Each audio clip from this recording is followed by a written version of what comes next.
Welcome to our channel. Today we how to log into crypto.com exchange, fast access step by step clearly.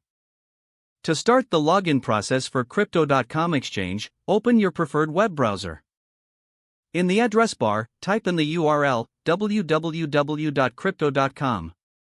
Press the enter key to navigate to the website.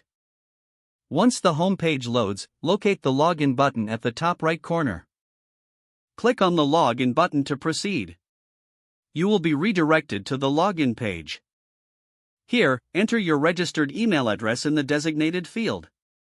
After entering your email, move to the password field. Type in your password carefully.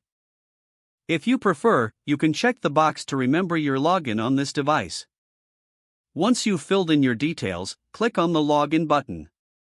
If you have two-factor authentication enabled, you will receive a verification code. Open your authentication app and retrieve the code. Enter the code into the provided field on the login page. Click the button to verify the code.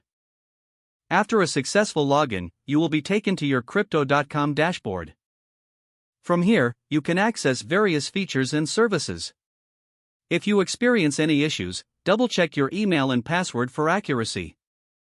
If you've forgotten your password, click on the Forgot Password link. Follow the prompts to reset your password if needed. Once logged in, you can start trading or managing your assets efficiently. If the page does not load, refresh the browser or try again in a private or incognito window. Make sure you are using the correct email address, then retype it carefully to avoid small typos. If your password is not accepted, use the reset option and create a new strong password you can remember.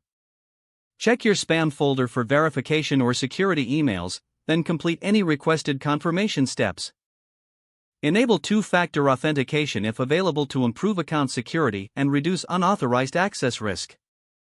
After signing in, review your profile details so your contact information and settings are accurate and current. If you see an error message, note it down and try again after restarting your device and internet connection. Don't forget to like this video and subscribe to our channel for more step-by-step tech guides.